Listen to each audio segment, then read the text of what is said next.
भाई एक बात सीखी थी मैंने बुजुर्गों से, बदजुबान बद इखलाक आदमी से बात करने की ज़रूरत ही नहीं है। मुझे समझ में नहीं आ रहा कि हिंदुस्तानी मीडिया यहाँ पाकिस्तान के लोगों को कहता है कि आओ हमारे मीडिया पर आकर बहस करो, और हम उनके साथ गैर महज़ब गुफ्तगू करने के अंदर बड़ा इंजॉय कर रहे हैं कि जी वो हमें बुरा भला कह रहे हैं, हम उनको बुरा भला कहें।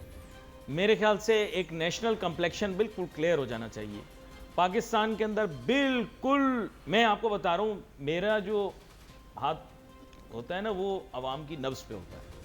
मैं आपको बता दूं यहाँ पे बिल्कुल कोई वॉर लाइक एनवायरनमेंट नहीं।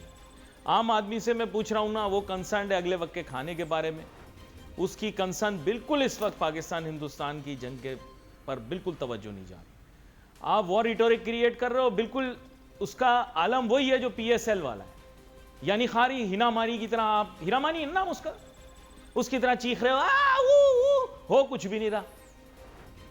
देखे फजूल मैच हो रहे कितने। अच्छा नहीं बोलना, नहीं बहुत मजे के मैच हो रहे हैं। अच्छा बात ये कि इसी तरह आप एक हाइप क्रिएट कर रहे हो, जंग हो रही है, ये हो रहा है, यार बस कर दो यार। अवाम परेशान है, औरतें परेशान है, बच्चे परेशान है, हमला हो गया, यार रिलैक्स करो, कुछ नहीं हुआ। और मेरा नहीं ख्याल उन्होंने कुछ करना है, अगर उन्होंने करना होता तो वो कर चुके होते। वो भी गिदड़ भगकियाँ अपनी लगा रहे हैं, आप भी उन बातों में आ रहे हैं। बाकी ये कि आपको पता है आजकल हालात बड़े नाजुक हैं, इसलिए मैं भी देख के चलता हूँ। पाँव कहते हैं जमा के रखना चाहिए। वैसे भी आपको पता है गलत बात मुझसे होती नहीं, कलमा गो आदमी हूँ मैं, सही है। तो बात यह है कि मैं अब आऊँगा डायरेक्ट मौजू पर, पाकिस्तान के रियल इश्यूज़ को मैं एड्रेस करता हूँ। मैं एक छोटी सी बात कहूँगा रियल इश्यूज़ के बारे में। अगर पाकिस्तान में सलाहियत को और कैपेबिलिटीज़ को और मेरिट को नंबर 1 रखा जाता ना, यकीन करो एक गोली चलाए बगैर हम हिंदुस्तान से जंग जीत जाते। ये मैं बड़ी गहरी बात कर रहा हूँ। इस मुल्क में हर कोई किसी का मामा, चाचा, फूफा, ससुर, दामाद है। प्रॉब्लम यही है, यकीन करो दामाद खा गए इस मुल्क को। हर बंदा किसी ना किसी का दामाद है। जिस लम्हा इस मुल्क से दामाद कल्चर खत्म होगा, ये मुल्क तरक्की करेगा। बुरा लगा, समझ नहीं आया, भाई जाहिर बात है, आप लोग LED के दौर में ट्यूबलाइट हो, आपको कहां समझ में आएगा। आए टॉपिक पर, आए टॉपिक पर। टॉपिक है हमारे मुल्क के अंदर जनाबे वाला, हमारी एक्सपोर्ट्स के मुतालिक बड़ी अच्छी अच्छी खबरें आ रही हैं। हर किस्म का हमने रिकॉर्ड तोड़ दिया, ये जीत गए। अभी इतनी खुशखबरियां हैं, मैं तो परेशान हो गया। मुझे बताया जा रहा है पाकिस्तान का हाजिर खसारा बेहतरीन सरप्लस हो गया। सर सुनते जाएं आप प्लीज, देखें अंकल आप उतावले नहीं हो, आप सुने खाली अभी। तो मैं देख रहा हूं हाँ तिजारती खसारा कम तरीन सतह पर आ गया, और जनाब वो मॉनिटरी पॉलिसी आ गई, उसमें भी इंटरेस्ट रेट कम हो गया। मईशत के अंदर कामयाबियां ही कामयाबियां, ये करके दिखाओ, ये अब ये बात है। अब मेन एम ये है कि मैं जाऊंगा आज अपने बहुत ही अहम मेहमान की जानिब, जो मेरे ख्याल से इस मौजू के ऊपर बड़ी गिरफ्त रखते हैं, उनकी तरफ मैं जाता हूं। जनाब आसिफ इनाम साहब इस वक्त नायब सदर FPCCI हैं, लेकिन इमीडिएट पास प्रेसिडेंट ये रहे हैं एप्टमा के, और एप्टमा जो है वो पाकिस्तान की सबसे बड़ी ताजर तंजीम तस्वुर की जाती है फेडरेशन के बाद। तो मैं चाहूँगा आसिफ इनाम साहब सबसे पहले तो मैं आपको वेलकम करूँ। बाकी ये कि अभी मेरा गेटअप ऐसा नहीं, वरना मैं आपको गले से लगा लेता, क्योंकि टेक्सटाइल सेक्टर ने तो पता है हमें बताया गया कि रिकॉर्ड एक्सपोर्ट्स कर दिए हैं, और हर तरह के नंबर्स को हमने जो है वो डिफीट कर दिया है। हम जनाब पास्ट के जितने रिकॉर्ड हैं सब। आपके चेहरे के मिजाज बदल रहे हैं, क्यों? आप मुबारक नहीं लेना चाह रहे मुझसे? मैं आपको मुबारक दे रहा हूँ, आप ले नहीं रहे, आप चेहरा आपका, ये क्या बात हुई? आप मुबारक रिसीव करें, आप टेक्सटाइल की नुमाइंदा तंजीम के सदर रहे हैं भाई, चेयरमैन रहे हैं। इंशाल्लाह लेंगे। अच्छा, ऐसी बात नहीं है, हाँ, मगर फ़िलहाल ऐसी पोजीशन नहीं है। तो हमारी जो हाईएस्ट टेक्सटाइल एक्सपोर्ट थी वो 19.5 पौने 20 बिलियन डॉलर थी, जिसमें इंपोर्ट जो नेट एक्सपोर्ट कह रही थी 1.5 बिलियन डॉलर की खाली हुई थी। तो अब हमारी जो एक्सपोर्ट्स है वो मेरे ख्याल में इस महीने जो आई है अप्रैल की, वो 1.2 से भी नीचे आई है, और उसमें 400 मेरा ख्याल है, अभी वो डाटा नहीं आया, 400 450 आपका इंपोर्ट होगी। तो नेट एक्सपोर्ट तो आपकी 0.6 0.8 से समझे 700-800 मिलियन डॉलर रहेगी। मिठाई मंगवाई थी, वापस भेज दूं? आप तो बात कोई और ही कर रहे हैं, हमें कोई और बात बताई गई है, आप कोई और बात कर रहे हैं। एक चीज़ का थोड़ा सा एलिमेंट है कि स्ट्राइक की वजह से जो रोड बंद थे, तो हो सकता है इसको एक महीने पे आप ना लें, मगर जनरली अब यह है कि जेनुअनली मेरा अपना ख्याल ये है कि ये बिलियन के आड़े गाड़े नेट एक्सपोर्ट रह जाएगी। आपकी हेडलाइन अगर आ भी गई, अगर आप 500 बिलियन का माली $5 बिलियन का माली मंगा रहे हैं, तो आपकी जो एक्सपोर्ट अगर 12 भी हो तो 17 हेडलाइन बनेगी, तो वो भी 19.5 की हेडलाइन से कम है। तो जबकि प्रोजेक्शन ये थी कि अरबों डॉलर हमारा इन्वेस्ट हुआ है, वो फल लाएगा। इसमें मुतफर्रिक हाथ हैं। नहीं, देखें आप मुझे बिल्कुल स्ट्रेट फॉरवर्ड बात बताएं। बॉल पार्क फिगर एक हमने अपने लिए रखा है जी, जो कि हमें टारगेट अचीव करना है जून में, वो टारगेट अचीव हो रहा है कि नहीं हो रहा है, ये बता दें बस आप मुझे। जी, वो नेट बेसिस पे तो नहीं होगा, बाकी तो लॉट ऑफ अब तो पोजीशन खासी चेंज हो गई है, जियोपॉलिटिकल भी चेंज हो गई है, और ज़ाहिरी बात है कि और जहाँ तक ये वॉर का ताल्लुक है तो हिडन वॉर हमारे से तो वो 40-50 साल से लड़ रहे हैं। हम ख्वाबे खरगोश में उन्होंने जो सतलुज जमुना लिंक कैनाल बनाई, तो हम खामोश रह के ये तो उनके दरिया हैं, वो कर लें। उसके बाद आपने देखें कि जो 84 से जब से वो बनी थी, उसके बाद सतलुज का तकरीबन रिवर का फ्लो हमें कितना कम हुआ। उन्होंने हर अपना पानी के इस्तेमाल का टोटल 100%, वहाँ भी कंट्रोवर्शियल लैंड है। अगर आप इंडिया में देखें तो बाकी इंडिया में जो डैम बनते हैं वो 20-20 साल हमारी तरह ही बन रहे होते हैं कि जी ये होगा, किसका हिस्सा क्या होगा। मगर जो हमारे रिवर्स थे उसके ऊपर सिर्फ सतलुज पे 8 है, ब्यास पे मेरे ख्याल में 5-6 हैं, और रावी पे भी शायद 8 बना दिए। तो अब उसके बाद उन्होंने ऑलरेडी लिंक टनल्स और उन सब की तैयारी शुरू की हुई थी। तो यानी आप उनकी नीयत देखें कि जी क्या ज़रूरत थी, यानी आप एनोमोसिटी देखें कि दरियाए सतलुज का पानी जमुना में डाल के बहरे बंगाल में फेंक देंगे, पाकिस्तान नहीं आने देंगे। इस मेंटालिटी को हमारे यहाँ अफसोस है कि नहीं समझ सके सही से politicians. You are trying to say that it is also linked to cotton production, it will directly have impact. नहीं, कॉटन से नहीं है। उसके बाद इससे तो ये लिंक है हमारी strategic political lack of understanding कि इससे निपटने के लिए हमारे 3 दरिया उन्हें मिले थे, 3 हमें मिले थे। तो हमारे पास भी जो 20 मिलियन एकड़ फुट से ऊपर है वो तमाम के स्टोरेज होने चाहिए थे। हमारे पास लाइव स्टोरेज कम होती गई, तो उन्होंने हमारी वीकनेस से फ़ायदा उठाया। अगर वो देखते कि हमारे पास इतनी कैपेसिटी है कि वो हमें तंग ही नहीं कर सकते, जैसे आप गार्ड बैठाते हैं बाहर तो आप एक डिटरेंस लेवल बढ़ाते हैं, तो हमारा डिटरेंस लेवल इतना नीचे हो गया कि हमने कोई बड़े रिजर्वायर नहीं बनाए और हम चंद मतलब हाईवे और ये सब बना के खुश होते रहे। नहीं तो बना रहे थे तो आपने स्ट्राइक करवा दी पूरे मुल्क के अंदर। नहीं, आपकी ताजिर बिरादरी ने सब इंडोर्स किया था ग्रीन पाकिस्तान को। अब यहाँ पे आके बोल रहे हैं स्ट्राइक खत्म करवा दो, जो बोल रहे हैं मान लो। जो सर देखो गलत दो चीज़ों को कंफ्यूज करना है ना। मैंने तो कैनाल की बात ही नहीं की, मैंने रिजर्वायर की बात की जो डैम है। But they would lead to a water reservoir, that was what we were told, that in actuality we were trying to build canals. जब आपके पास रिजर्वायर होते हैं तो आपकी नहरें इस वक्त बंदिश का शिकार थी। आपने भावलपुर में ऑलरेडी कहा कि जी जो शिशमाई लहरें हैं उनको सिर्फ 3 दिन पानी मिलेगा, उस पर आप नहर बनाने जाएंगे तो ऑब्वियसली एक तो टाइम ऑफ अनाउंसमेंट बहुत रॉन्ग, दूसरा पहले आपको रिजर्वायर बनाने चाहिए, पानी की एडुकेट होता कि भाई देखो जो मौजूदा नहरें उनको कोई तकलीफ नहीं होगी, हमारे पास एक्स्ट्रा रिजर्व पानी है और इंशाल्लाह किसी को तकलीफ नहीं होगी, फिर आप नहर की तरफ जाते। प्रॉब्लम यह है कि जी हमने पहले नहरें की फिर हम reservoir. But this was part of the plan in which with all due respect, मैं अंग्रेजी में खास तौर पे बोल रहा हूँ ताकि कम लोगों को समझ पाए। मेन एम ये है कि this was part of the plan of green Pakistan to build these canals first in order to ensure that the irrigation is arranged for the new green revolution. All our business community were sitting in the first row, clapping so hard, harder than anyone would have even clapped in the opera of Rome. मैं आपको बता रहा हूँ, देखिए इसमें मैं आपको video फिटिश दिखा सकता हूँ। और अभी उन्होंने कहा कि जी नहीं बनाए, देखें इसकी वजह से सड़कें बंद हो रही हैं। तो पैराडॉक्स है। देखिए मैं आपको 2 चीज़ों को आप कंफ्यूज करें। मैंने आपसे फिर अर्ज़ किया कि ग्रीन पाकिस्तान जो है वो अपनी जगह है और वो बेहतरीन प्रोजेक्ट है, उसमें कोई दूसरे 2 राय नहीं है, तो आप उसको कंफ्यूज नहीं करें उससे चीज़ों को। ग्रीन पाकिस्तान अपनी जगह है। मैंने तो आपसे ये कहा कि जो हमारी कैपेसिटी टू होल्ड वाटर है, जब तक वो डैम्स की सूरत में नहीं बनेगी, हम ये अभी जो भी जारियत कह रहे हैं, जो भी कह रहे हैं, हम उसका मुकाबला नहीं कर पाएंगे। हम उसका मुकाबला नहीं कर पाएंगे क्योंकि हमने जो उसके अगेंस्ट डिटरेंस है वो क्रिएट नहीं किया और हम ख्वाबे गफलत में रहे हमारे। और जाहिर बात है इसका काम जो है वो हमारे सियासतदानों का लैक ऑफ प्लानिंग हुई ना फिर। जी वो तो मनसूबाबंदी की कम। जी हम 70,000 मेगावाट लगा लिए हमने, हमारा सिस्टम ही 25,000 है मगर डैम नहीं बना सके। हमने वजीर मनसूबाबंदी तो इतने स्टैब्लिश्ड, इतने जीनियस बंदे को ये तो आपको उनसे सवाल पूछ रहे हैं, मुझसे क्यों गरीब से पूछ रहे हैं? नहीं ये मैं तो आप उनसे पूछें भाई मुल्क में डैम क्यों नहीं बना 40 साल 50 साल, इत्तेफाक से वो रहे भी सबने बहुत। बनाने की कोशिश की, आखिर में यही कहते हैं पानी में से बिजली निकाल लेंगे तो फिर पानी में दम ही कहाँ रहेगा। नहीं ये नहीं एक है, वजीर के मुतालिक ये भी कहा जाता है, हेलीकॉप्टर में दौरा कर रहे थे, कह रहे थे तो बिजली बना रहे हैं, इससे बिजली निकाल लेंगे तो पानी में दम कहाँ रहेगा। और जहाँ तक इंडिया का है वो तो इतना बड़ा हाइप नहीं बनाए। जो 90% ऑफ द इंडियंस हैं उनका स्टैंडर्ड ऑफ लिविंग जो है या उनकी जो इनकम है वो सब सहारन अफ्रीकन से अच्छा, भी कम है। You will have to explain it to me. देखिए थोड़ा सा आपको मुझे समझाना पड़ेगा कि वो आम आवाम आप जैसे पढ़े लिखे आदमी से सीखना चाहिए। मैंने भी बहुत सीखा है आपसे, क्योंकि आपको पता होती हैं बारीकियाँ।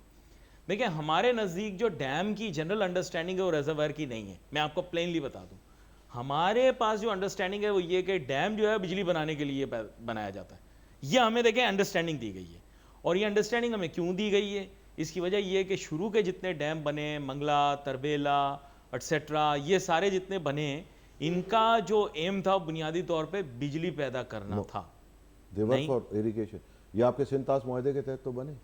अब वही तो मैं आप चाह रहा हूँ ना, देखिए, वजाहत हो जाए हमारे नाजरीन के लिए। हमारे यहाँ हुआ ये है कि ड्यू टू सब्सिक्वेंट जो पॉलिटिकल गवर्नमेंट हैं, पहले वापडा का जो मेन फंक्शन था वो पानी से रेवेन्यू लेना था, जिसको आप आबियाना कहते हैं, कि आपने गुरोर को पानी देना है। हुआ ये है कि जैसे अगर आप देखें, मेरे ख्याल में एक सूबा है जहाँ 25 साल से आबियाना बना ही नहीं, तो डॉलर टर्म में तो नेग्लिजिबल हो गया ना। तो चूंकि अब वो पैसे ही नहीं दे लिए जाते उस मद में, तो वो सिर्फ पावर रह गया, वाटर गायब हो गया। और उसी वजह यू से मीन टू से कि इसका इनिशियल पर्पस इरिगेशन ही था। इरिगेशन ही था बेसिकली। बिजली वॉज बाय प्रोडक्ट। इसीलिए आप देखें कि जब तरबेला बना था, ये देखें, ये आपने क्लियर कर दिया ना, इसका मतलब ये टर्शरी ऑब्जेक्टिव था, बाई प्रोडक्ट, मतलब नहीं वो दोनों थे। मतलब एक डैम के दोनों फायदे होते हैं, तो आप उसको किसी वजह से भी करें। मगर इस वक्त जो हम लैग करते हैं, देखिए बिजली तो आप 2-3 जगह है। बिजली तो आप न्यूक्लियर भी लगा लेते, तो आप फॉसिल फ्यूल के बगैर बना सकते थे। थर्कोल बना लेते तो आपको भी बगैर इंपोर्ट के लग जाता। तो बिजली के तो 4 जराए हैं, मगर पानी का कोई सस्टेनेबल बदल नहीं है। तो जो डैम्स आपको बनाने थे वो हाइड्रो और दूसरे कैस्केडिंग में ही आपको हाइड्रो से फायदा होता है। अब जैसे ऊपर आप स्ट्रीम डैम बन रहा है, अब आप देखें कि परवेज मुशर्रफ साहब ने जो है वो दियामीर भाषा का बुनियाद रखा, उसके बाद 15 साल कुछ नहीं हुआ। ये हब डैम बना, ये अयूब खान ने शुरू किया था, इट टुक 20-25 ईयर्स। तो उसके बाद आप देखें कि कराची को और बेला को कितना फ़ायदा हुआ इससे। तो फायदा कराची या बेला को हुआ ये तो नहीं पता, लेकिन बहुत सारे अलबेलों को बहुत फायदा हो रहा है आजकल।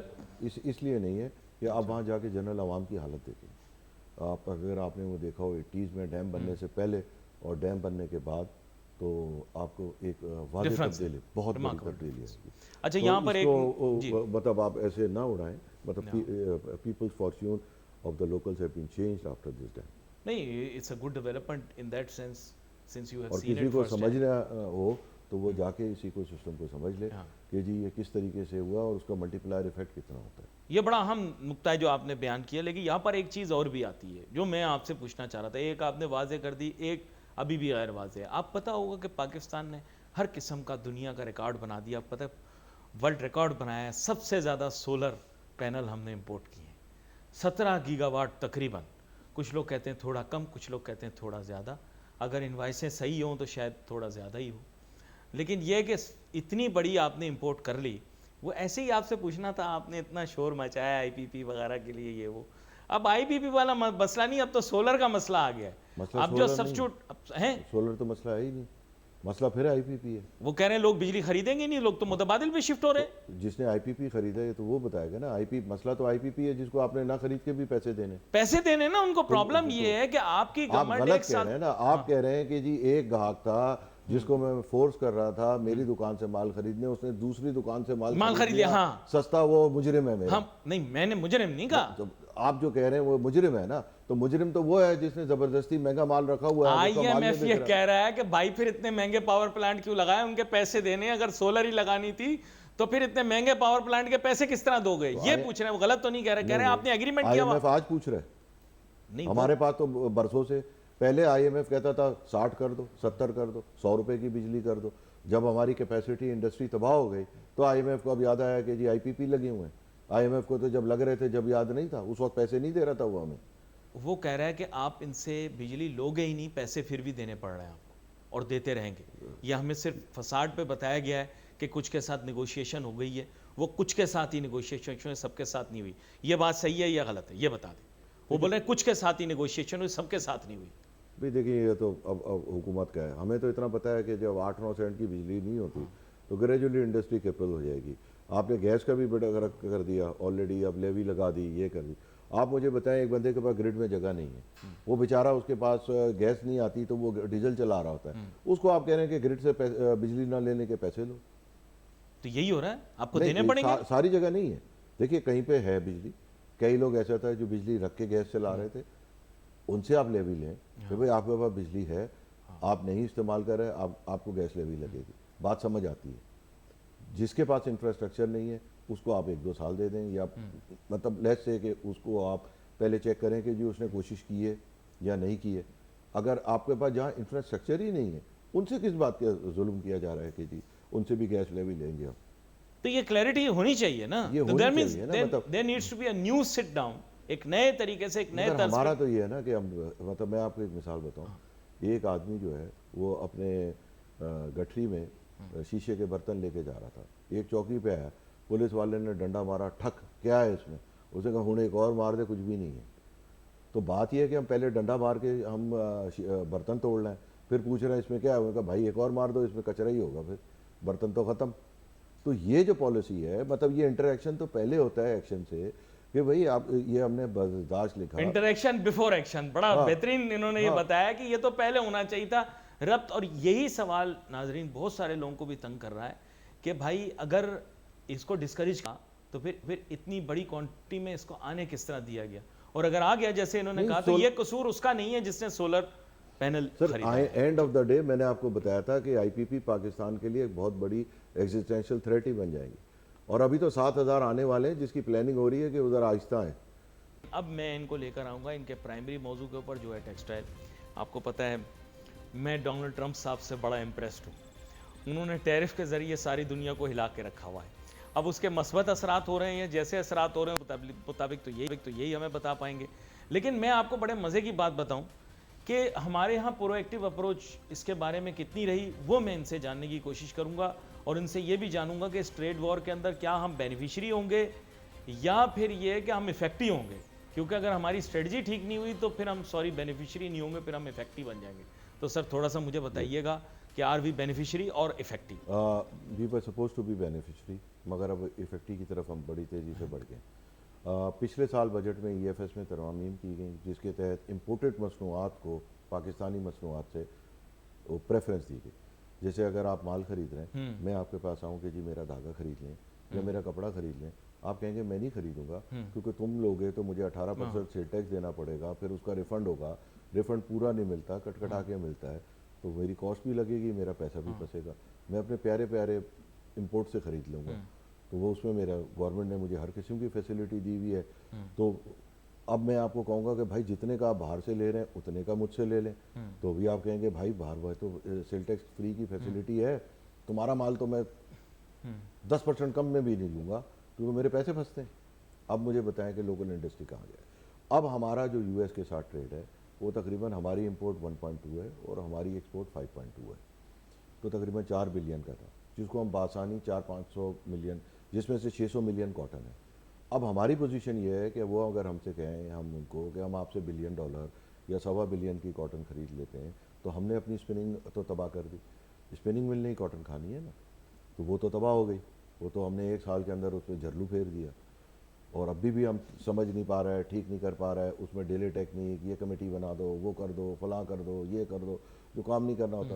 भाई अगर जब लोकल पे लगाया था तो कोई कमेटी बनी थी, कोई दाद फरियाद हुई थी, किसी से मुलाकात हुई थी, एक पर्दे वाहिद ने लगा दिया, उसको एड्रेस करने की भी कोशिश की गई तो भी नहीं हुआ। अब जब इतनी सी चीज़ पे इंपोर्ट को लोकल के बराबर करना है, वो भी सिर्फ सेल टैक्स में जो रिफंड हो जाएगा लोकल की तरह, वो आपको सिर्फ लेवल प्लेइंग फील्ड देनी है। आपको 11 महीने हो गए, अब मीटिंग ही नहीं खत्म होती। तो उस दौरान ये हुआ है कि यानी आपका वर्किंग कैपिटल फंसा हुआ है? नहीं, ग्राहक अब हमसे खरीदेगा तो उसका वर्किंग कैपिटल फंसेगा, बाहर से खरीदेगा तो नहीं फंसेगा, लिहाजा उसने हमसे खरीदना ही छोड़ दिया। हमारी इंडस्ट्री तबाह हो गई, 120 मिल बंद हो गए, कॉटन नहीं खरीदेंगे वो। जब वो बंद हो गए तो वही कॉटन खाते थे ना। तो अब आप देखेंगे कि ड्रेस्टिकली जो है जब फसल आएगी और अमेरिका को भी हमने कमिटमेंट देना होगा तो हमारे पास कुछ भी नहीं होगा देने को। अब हम अमेरिका को कहेंगे कि जी हम तो गैर ममालिक से जो है वो धागा कपड़ा मंगा लेते हैं, कपड़ा भी आना शुरू हो गया, फिर फिनिश कपड़ा भी आ जाएगा, फिर उसमें बहुत बड़ी चोरियां हुई हैं। फिर वो तो एक जब लोकल के ऊपर टैक्स है और बाहर से टैक्स भी आ रहा है तो लोगों को माउथ वाटरिंग 1000 रुपये 10,000 रुपये बोरा के हिसाब से लोगों ने इतनी चोरी की। एक 80 लाख रुपए कंटेनर चोरी पे मिलता हो तो बड़े बड़ों का ईमान ख़राब हो जाता है। लोगों ने तो सैकड़ों कंटेनर कर लिए, तो वो बहुत बड़े पैमाने। सडनली पाकिस्तान में 60-80 सिंगल वगैरह जो लोकल के यान है उसकी एक्सपोर्ट के लिए बड़ी डिमांड आ गई, हमने सारे रिकॉर्ड तोड़ दिए। और पता नहीं किचन टॉवल भी हम अब जो है वो जो डस्टर होता है ना किचन का, जी। वो भी हम 120 डबल से बनाने लगे भाई। हर आदमी ने फन सीख लिया। अच्छा, लेकिन अब इसके अंदर एक जुज़ मुझे ज़रा एक्सप्लेन कीजिएगा। आपने शुरू में हमें बताया तिजारती बैलेंस, एक फैक्चुअली करेक्ट बात बताइएगा। टेक्सटाइल के लिए जो है सबसे बड़ी एक्सपोर्ट मार्केट अमेरिका है। नहीं, यही तो मैं आपसे पूछ रहा हूँ, ये तो मेरा सवाल है, क्यों है? कंसेशन हमने लिए, मछली की तरह हम तड़पे, टीवी पे आपने भंगड़े देखे जब ईयू कंसेशन मिला। उससे पहले यही एक्सपोर्टर कहते थे कि जी ये कर दो, जो यूरोप कह रहा है मान लो, आपको अंदाज़ा नहीं है, हम नसीब पलट देंगे, हम बांग्लादेश की तरह यहाँ पता नहीं 25 अरब 30 अरब कर देंगे, फलां कर देंगे। हाँ, यहाँ बैठ के बोला उन्होंने, यही बोला ना। हाँ बोला, तो बिल्कुल अब बोला। पहली है अमेरिका, दूसरी है एक और मिडिल ईस्ट का मुल्क, तीसरा आपका जर्मनी से शुरू होता है। किधर गया ईयू का कंसेशन? बात यह है कि हमारे यहाँ भी अनफॉर्चुनेटली आप बोल रहे हैं कि हम पूरे तरीके से कैपिटलाइज नहीं कर सके, नहीं करने की कोशिश भी नहीं की ना। मैं आपको बता रहा हूँ ना, हमारा अगर फोकस हो कि 80 लाख रुपए कंटेनर पे बच जाता है और मैं 10 कंटेनर लेके 8 करोड़ रुपए कमा लूँ तो मैं उतनी एक्सपोर्ट कर रहा हूँ जितने का मैं 8 करोड़ कमा सकता हूँ। तो मेरा फोकस ही ये नहीं है, मेरा फोकस ही ये है कि जी मैं किस तरह जो है वो ये मैं कर झोल दूँ। और दूसरे मैं SME को तबाह रखूँ ताकि मैं गवर्नमेंट के आगे ब्लैकमेलर रहूँ। मैं हमेशा गवर्नमेंट को जाके कहूँ एक्सपोर्ट बर्बाद हो जाएगी तो गवर्नमेंट डर जाए मुझसे, क्योंकि मेरी 200 मिलियन एक्सपोर्ट है या 100 मिलियन एक्सपोर्ट है, वो फलां है। आप हर देखें कि जी गुज़िश्ता जो है वो 20-25 साल में हर जगह 70-80 एक्सपोर्टर मिलके 100 बनते थे, किसी की 2, किसी की 4, किसी की 6, सबकी पाई थी। और आपकी मार्केट भी 70 थी, 70 बड़े एक्सपोर्टर, मतलब 70 हर सेक्टर में 70 मार्केट। आज 4-5 रह गए जो 60-70 है, मार्केट भी 5 रह गई हैं बड़ी। तो आपने क्या किया कि उनको कॉन्सेंट्रेट किया और टैक्सेशन के थ्रू छोटों को तबाह किया। ये EFS भी जो हटना है ये एक लिहाज से SME के खिलाफ साजिश थी और उसको फिर कैपिटलाइज फुल्ली किया, मजीद SME को तबाह करने के लिए लोकल में माल बेच के। और आज अब वो पोजीशन है कि अब वो खुद फंस गए कि जी अब लाओ भाई आपने तो स्पिनिंग ख़त्म कर दी, अब आप अमेरिका से क्या बेले लेंगे? अभी जो लोकल फसल है फर्स्ट करोड़ की आ गई, क्या करेंगे? कौन उठाएगा भाई करोड़ पे? यानी आप कहने का मतलब ये कि पहले इसे खपाएंगे या वहां से मंगवाएंगे? नहीं होगी तो खपाएंगे ना, मतलब आपके कहने का मतलब पैदावार ही नहीं है तो मतलब जब धागा ही नहीं बना रहे, धागा आपने बाहर से मंगाना है, कपड़ा आपने बाहर से मंगाना है, हर चीज़ बाहर से मंगानी है। हम 1954 में चले गए हैं तो फिर ठीक है। और ताजिर सनतकार आए, यकीन करें मोतीचूर के लड्डू खाता रहा मैं तो उनके साथ बैठकर, ये अच्छा हो गया, वो अच्छा हो गया, ये अच्छा हो गया, वो अच्छा हो गया, वो रिकॉर्ड टूट गया, ये रिकॉर्ड टूट गया। इन्होंने आके सब कुछ ही जो है वो, अब वो मैं अल्फाज बोल नहीं सकता, आपको पता है प्रोग्राम के अंदर हमारा शो इस नौयत का है, लेकिन बात यह कि वो आपने चकनाचूर कर दिया वो सारी। आप मेरी बात समझिए, अगर आप 80 लाख रुपए एक कंटेनर पे घुमा रहे हो तो आप मोतीचूर के लड्डू नहीं, आप कहेंगे कि मैं दूध शहर की नहरें आपके लिए बहा दूंगा। आप मेरी बात समझ, 80 लाख पर कंटेनर 10 कंटेनर पे 8 करोड़, 100 कंटेनर पे 80 करोड़, 1000 कंटेनर पे 8 अरब, तो इट्स नॉट अ जोक। नहीं तो किसी ने किए होंगे क्या 1000 कंटेनर? मैं तो कहता हूँ कि जिसने भी फाइन काउंट मंगाया 2000 बोरे 3000 बोरे से ऊपर 9 महीने में उसकी कंप्लाइंस बनवाएं कि जी ये आपने माल मंगाया, बेचा क्या है, क्या किचन डस्टर 120 काउंट का और 80 काउंट का सामने आए ना। और इसकी वजह से US में भी हमारा जो उन्होंने, आपको पता है कि सही गलत एक एरिया बैन किया हुआ है, हमारा उससे एग्री करना कि उनका बैन सही है या गलत वो ज़रूरी नहीं है, मगर उन्होंने किया हुआ है और वो उसके पीछे है। अब हमने वहीं के ही धागे मंगा लिए। अच्छा, एक वजाहत आपसे लेनी थी। खबर घूमी कि हम पाकिस्तानी ताजिर सनतकारों ने ये गुजारिश की है, हुकूमत से गुजारिश की है, ये पता नहीं प्लान पेश किया है कि हम भी ज़ीरो कर दें टैरिफ यूएस के लिए, क्योंकि हमारा हुजूम आपने पहले ही बयान कर दिया बहुत छोटा है, बहुत छोटा हुजूम है हमारा जो कि हम ट्रेड का करते हैं when it comes to importing from the US, तो वो बहुत कम है, तो हमें कोई इतना बड़ा इम्पैक्ट नहीं आएगा। और जब रेसिप्रोकल की बात आएगी तो हमें बेनिफिट कहीं ज़्यादा मिल जाएगा, क्योंकि अगर हमने ज़ीरो कर दिया तो वो भी ज़ीरो कर देंगे, and that will be a win win situation. Is it correct? पहले जिन ताजरों ने कहा है ना, उनको उनकी ईयू की जो 12 साल पहले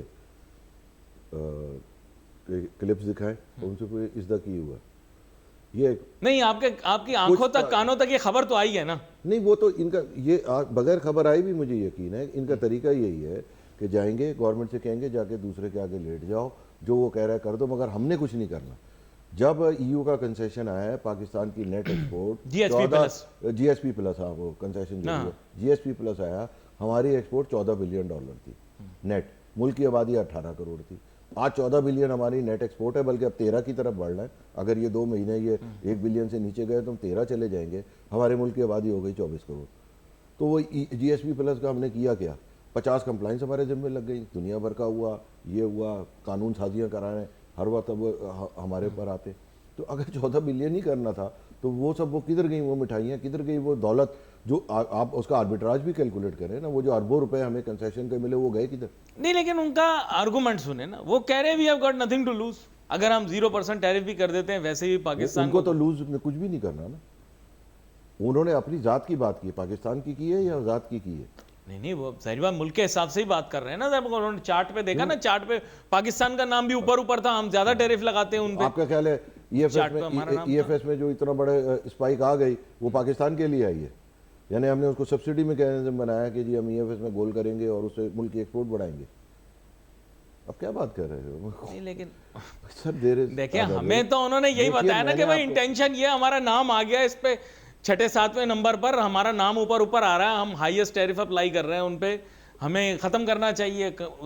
मैंने तो जीरो सुना, अब पता नहीं आपको कम परसेंटेज बताइए हो तो मैं कुछ नहीं कह सकता। मैं तो आपको और कहा फिर उन्होंने ये भी कहा है कि हम एक्टिव निगोशिएशंस में हैं गवर्नमेंट के साथ इस मामले पर। जी, अगर गवर्नमेंट ने उनके साथ नेगोशिएशन की तो उनकी मर्जी।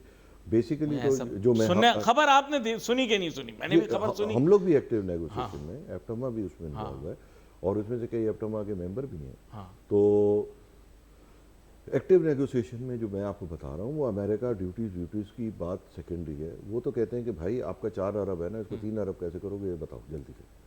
वो किसी मैथमेटिक्स क्यों करेंगे हम तो बढ़ाएंगे, हमें फायदा होगा ना हम टैरिफ का।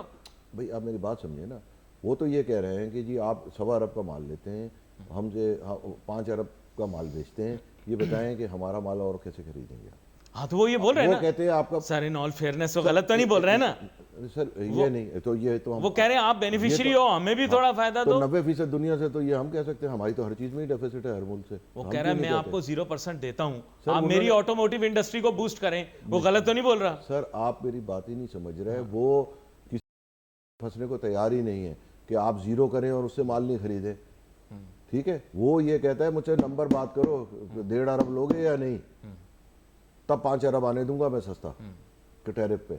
वो इसमें नहीं आ रहा, उन्होंने कहा आप 0 करके मुझसे कुछ नहीं लेते, 0 फर्ज करें कि कॉटन पे तो हमारा 0 टैरिफ है, तो फिर टेक्सटाइल पे टैरिफ की जरूरत ही क्या है? तो करेंगे हम, तो होना ही नहीं चाहिए था ना। वो बात कह रहा है कि टैरिफ वैरिफ नहीं, वो तो कहते हैं हार्ड कोर नंबर पे आओ, तुमने 1.2 का लिया, इसको 1.8 कैसे करोगे, ये प्लान दो मुझे। जब ही तो हम कोई गोला नहीं, मतलब हम उनको बेवकूफ़ नहीं बना पा रहे हैं ना। नहीं, वो मैं आपको बताता हूँ, उन्होंने कहा है कि आप हमारे साथ निगोशिएट करो, और जाहिर बात है आप सही बोल रहे हैं, उनका एम यही है, उनका एम यही है, उनका एम नहीं है, उन्होंने बताया हुआ यही है। अच्छा, कि मेरे भाई आप कभी का काम कभी करो, 0 करो नहीं करो, ये बताओ। आप अपने स्ट्रेटेजिक इंपोर्ट्स को अगर डिस्क्लोज कर देंगे ना तो इससे ज्यादा होंगे अमाउंट, बस इसे आपके नंबर ठीक हो गए। और बोले नहीं, मैं नंबर सही करने की बात कर रहा हूँ, डिस्क्लोज नहीं कर सकते ना, ऑफिशियल नहीं है, लेकिन मैं वैसे बोल रहा हूँ कि अगर आप अपने स्ट्रेटेजिक इंपोर्ट्स को कंबाइन कर दें तो हो जाएगा। उनको नहीं पता, उनको एक्चुअली सर वो चाहते हैं कि मुझे एक जीत मिले, I should win, you need to understand. वो ये चाह रहे हैं कि अगर Pakistan one of the developing countries है जो गिव इन कर जाए तो फिर उसके देखा देखी और भी मुल्क गिवन कर जाएंगे। सही है गलत है ये मैंने समझा। जो बहरहाल मैं एग्री नहीं करते आप, इससे एग्री नहीं करते। क्योंकि मैं आपको बता रहा हूँ ना, मैंने जीएसपी प्लस पे ये सब कुछ देखा हुआ है, और बल्कि जीएसपी प्लस का तो मेन आर्किटेक्ट वाज एप्टमा, जो एप्टमा, और मैं समझता हूँ to largest extent Peoples Party, ये उसकी बहुत बड़ी अचीवमेंट थी। उस वक्त उनकी कोलिशन गवर्नमेंट थी, उन्होंने इसको विजन को इनक्रेव किया, और वही ह्यूमन राइट्स और बहुत उनकी इंटेंट तो क्लियर थी ना, आपकी इंटेंट भी साफ थी। मैं नहीं कहता, I don't doubt your intent, you are a businessman, ये सारा हो गया। और हमारा ख्याल, but you are saying you did not achieve the desired result. जी, उसकी वजह है कि जिन लोगों ने इसका बेनिफिट उठाया उनकी इंटेंट क्लियर नहीं थी ना। उन्होंने सबसे पहले इंडिया से धागा मंगाना शुरू कर दिया। आपको याद है जब 19 में धागे इंडिया पे पाबंदी लग रही थी, तो हमने यहाँ सुना था टेक्सटाइल मर जाएगी, यही सुना था ना, मर जाएगा, एक्सपोर्टर मर जाएगा, इंडिया से माल नहीं आया, यही सुना था ना हमने। भावे हो गए थे लोग रो रो के कि जी इंडिया से नहीं आएगा। उसके बाद 22-23 में हमने $19.5 बिलियन की एक्सपोर्ट की। हम क्यों नहीं मरे? हमने तो पाकिस्तान की तारीख की सबसे बड़ी एक्सपोर्ट कर दी बगैर इंडिया के। वो इंडिविजुअल बेनिफिट्स हैं कि जी मैं जीएसपी का प्लस पाकिस्तान के बजाय इंडिया को कैसे ट्रांसफर कर दिया मैंने, उससे धागा खरीद के लोकल इंडस्ट्री तबाह कर दी। यही सिचुएशन जो आज है ये पहले थी। तो फिर अच्छा चलिए, let's move to the solution. फिर आप बताएं, अगर आपको लगता है कि मेरे हिसाब से तो सुबह ईएफएस पे सेल टैक्स आना चाहिए, लेवल प्लेइंग फील्ड होनी चाहिए, आपके 70% मसले हल हो जाएंगे। आप सुबह जाके अमेरिका से कह सकते हैं कि जी 20 लाख नहीं, हम 40 लाख बेल लेंगे आपसे, चलो बात ले नहीं सकते ना इंडिया से, तो अब ले नहीं गेम नहीं अमेरिका से, हमें अमेरिका से लेंगे, इंडिया से तो होनी नहीं चाहिए तिजारत। आप मेरी बात समझे, एक आदमी, मैंने आपको 84 में, we should go ahead with cotton purchase, that's the only thing you can buy. एक और आप खरीद सकते हैं, वो आप पीटीए का प्लांट बंद कर दें तो उसका रॉ मटेरियल आपको वहां से आ जाएगा बस। नहीं क्यों नहीं ये इंडिजिनस प्रोडक्शन को कौन, लाश है वो मुल्क के ऊपर लायबिलिटी है। आप उसका वो कांधा दे के आप जब तक घूमते रहे, आप फॉरेन डायरेक्ट इन्वेस्टमेंट को आप ठुकरा रहे हैं। सर फॉरेन इन्वेस्टमेंट नहीं है ना, इस वक्त फॉरेन लायबिलिटी है, हम उसको जनाजा लेके घूम रहे हैं। उसकी कॉस्ट ऑफ प्रोडक्शन दुनिया से डबल है, जिसको हम जबरदस्ती ड्यूटी आप पर कोई कतरन पाबंदी तो नहीं है कि आप उसी से खरीदें? नहीं, ड्यूटी लग गई ना, उसकी वजह से वो बंद हो जाएगा, ड्यूटी खत्म हो जाएगी। भाई एक जबरदस्ती ड्यूटी लगाई हुई है कि एक लाश को, जब ही तो मैंने कहा ना हमारे कंधे पे लगी हुई है वो। नहीं, लेकिन एम हमें ये बताया गया ना कि हम बेसिकली अपने पैरों पर खड़े होने के लिए हम ये काम उसको पैरों से कोई ताल्लुक ही नहीं है। एक एब्सोल्यूट प्लांट है जिसको 40 साल प्रोटेक्शन हुए हो गए, वो पीटीए का प्लांट बंद क्यों नहीं होता अगर वन वायबल है? क्योंकि वो फॉरेन डायरेक्ट इन्वेस्टमेंट के जुमरे में आएगा ना, जो मेरी अंडरस्टैंडिंग है। और एक नहीं है, वो मल्टीपल। भाई फॉरेन की हमें को जिंदगी भर की गारंटी तो नहीं दी भी ना, उसको 15 साल की दी थी, 15 साल पूरा हो गया, अगर वो दुनिया में खड़े होकर काबिल नहीं है तो जानूं में इतने लोगों को एम्प्लॉय कर रहा है, आपके मुल्क में टैक्स पे कर रहा है सर, वो आपके मुल्क की जीडीपी। सर भाई आपको वही बता रहा हूँ, मुल्क पे टैक्स का बेस खराब कर रहा है। आप मुतमईन नहीं है?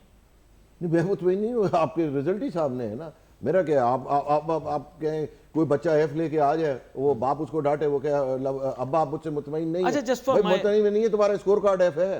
अच्छा, जस्ट फॉर माय ओन, मेरे अपने उसको मुतमईन करने के लिए, क्यूरियोसिटी को, मुझे बताइएगा इसका जो रॉ मटेरियल होता है ये भी क्या पाकिस्तान में प्रोड्यूस होता है या ये बाहर से आता है? और वो फिर इनपुट है बस, इट्स जस्ट लाइक और ये मशीन में चलाकर बस उसे नहीं, वो जो भी प्रोसेस है। अच्छा, प्रोसेस, ये प्रोसेस पहले एक ज़माने में था, इसमें आपको एनर्जी देनी पड़ती। इसमें जो रेवोल्यूशन आया है कि वो नया प्रोसेस है, उससे एनर्जी उल्टा बाहर निकलती है। तो अब बाहर निकलने वाला और बिजली देने वाला प्रोजेक्ट, दोनों में फ़र्क आ गया ना। इतनी बड़ी टेक्नोलॉजी जंप आ गई कि वो दुनिया में भी वो उस टाइम के प्लांट खत्म हो, वो खत्म। अगर हम बाहर से मंगवाते हैं हमें सस्ता पड़ेगा। बाहर से तो पॉलिएस्टर मंगाए तो हमारा जो है वो आधे दाम है, जो 30-40% का फ़र्क है।